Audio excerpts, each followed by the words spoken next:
Nih perhatikan, akidah Ahlussunnah menyebutkan aliran menyimpang itu 3 aja. Ini versi Imam Ghazali. Pertama, ilahiyat. Ilahiyat itu dia menyimpang bab ketuhanan. Ya, menyimpang bab ketuhanan. Artinya dia menyembah selain Allah. Ada orang keliru, tapi dimaklumi, dia tidak keluar dari sunnah, tapi dikritik. Contoh, Syekh Sayyid Sabiq dalam fikih sunnah di bab Al-Murtad, apa kata dia? Siapa yang kolbunya menyembah kepada Allah, tapi kepalanya sujud kepada patung, maka dia masih muslim. Itu dikritik oleh imam-imam ahlus sunnah.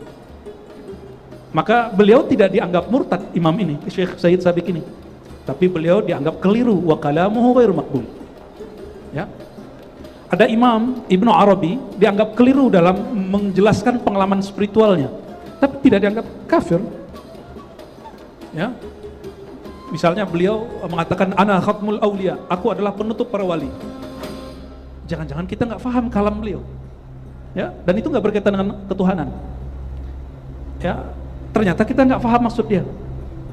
Yang kedua, nubuwat, tentang kenabian. Selama seseorang tidak meyakini dirinya nabi atau setara dengan makom nabi, coba antum boleh nggak punya pengetahuan hari ini, pengetahuan tentang pengetahuan knowledge kedokteran, Pak Dokter lebih mengerti dari Nabi Hud, boleh nggak?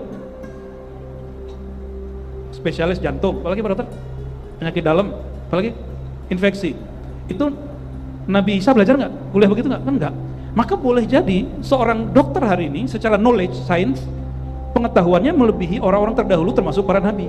Tapi pengetahuan ini tidak membuat makom dia lebih tinggi dari makom nabi. Paham? Paham maksudnya? Mulai connect? Maka ketinggian ilmu bukan berarti makom dia setinggi melebihi orang-orang terdahulu, enggak. Ya, beda bab. Nabi-nabi terdahulu itu ketinggian mereka tidak hanya bab ilmu, tetapi iman. Imannya itu tidak lagi kata orang, tapi dia langsung ketemu dengan yang diimaninya.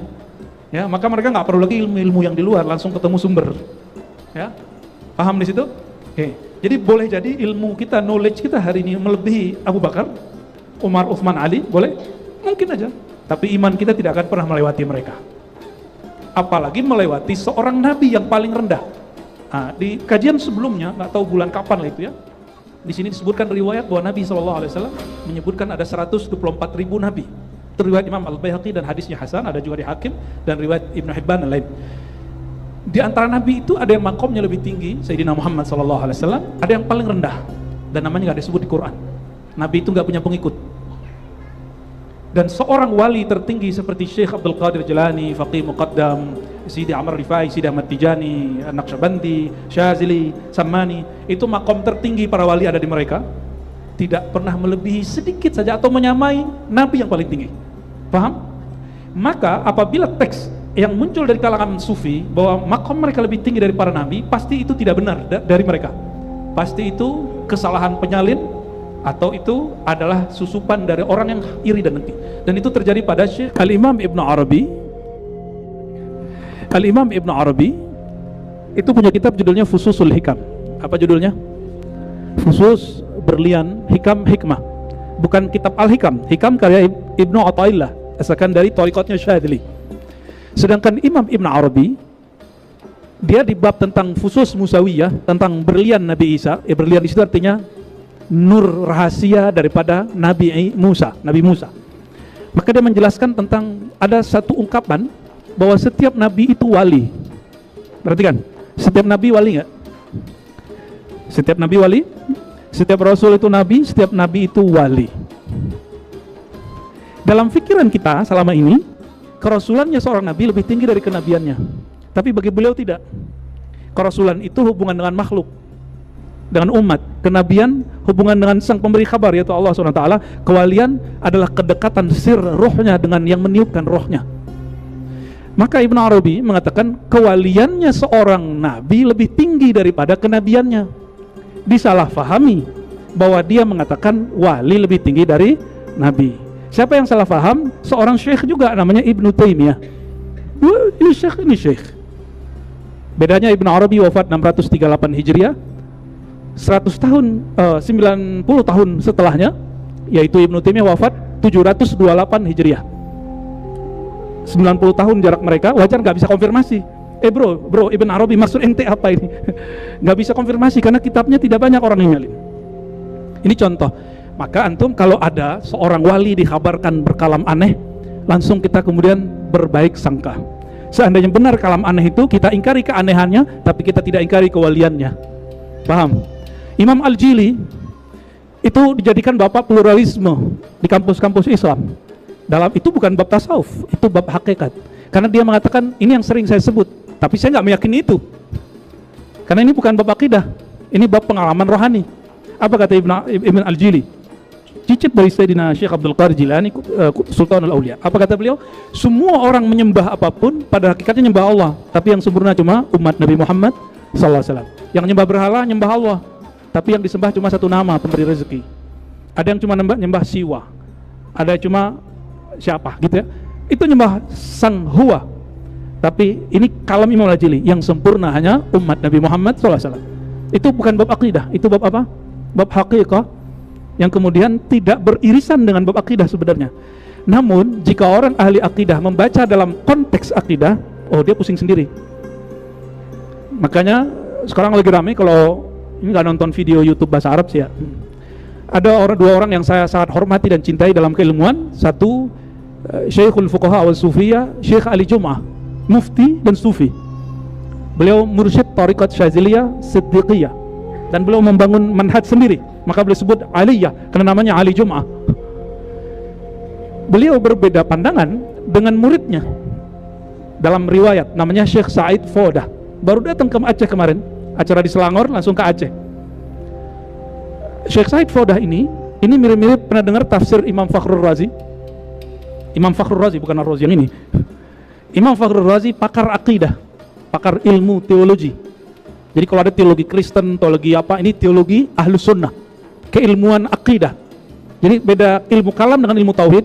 Ilmu tauhid fokus tentang ma'rifatullah. Kalau ilmu kalam, aliran-aliran, kaedah-kaedah, pandangan-pandangan tentang Allah munculan, namanya Ahlus Sunnah Asy'ariyah, Ahlus Sunnah Thahawiyah, Ahlus Sunnah Maturidiyah, Salafiyah, Wahabiyah, Khawarij. Itu semua ilmunya ilmu kalam. Bisa bedakan? Jadi ilmu tauhid seperti yang kita pelajari hari ini, malam ini. Ini yang kita pelajari ilmu akidah atau ilmu tauhid. Kita bicara khusus tentang Ahlus Sunnah saja. Kalau ilmu kalam berbicara lintas pemikiran, beda ya. Dan ilmu kalam di zaman Imam Syafi'i bukan ilmu kalam di zaman now. Ilmu kalam di zaman Imam Syafi'i akidah Mu'tazilah. Kalau sekarang lintas mazhab. Bisa paham? Jadi jangan kemudian ada kawan saya, sahabat saya di Salafi, dia bilang, "Ar-Razi, ente mengajarkan ilmu yang haram." Ilmu apa tuh bro? Akhi, ente mengajarkan ilmu kalam ya? Yang kata Imam ente Syafi'i, orang yang mengajarkan ilmu kalam boleh diseret di sepanjang negeri dan dipukul. Ya saya jawab, ilmu kalam yang diterjemahkan di zaman Syafi'i bukan ilmu kalam yang ente baca sekarang. Kenapa? Ilmu kalam sahabat setelah Imam Syafi'i sudah beda makna, istilahnya sama, beda makna.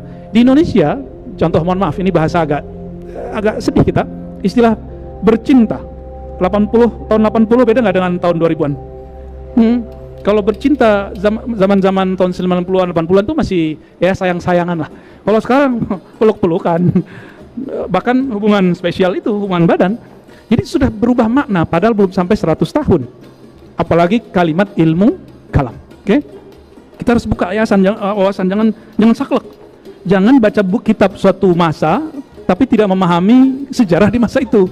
Itu namanya kebodohan yang ilmiah. Kan katanya ngaku ilmiah. Bodoh, tapi ilmiah. Itu gimana ceritanya? Orang bodoh baca kitab, begitu jadinya. Maka baca kitab itu nggak cukup mampu menerjemah. Dia mesti belajar sejarah. Wajib bagi seorang alim belajar sejarah. Allahumma sholli ala Muhammad. Nah, itu nubuwat. Jadi sering kita salah paham. Dan ini juga pendirian saya terhadap Syekh Siti Jenar, Hamzah Fansuri, termasuk Syamsuddin Somatrani.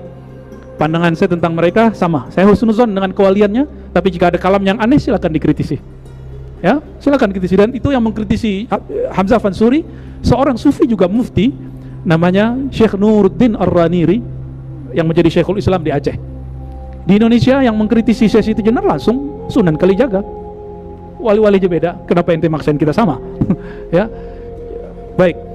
Oleh karena itu, bab kedua ini jangan keliru. Ya, apa kata baginda SAW? La nabiyya ba'di, tidak ada nabi setelah aku.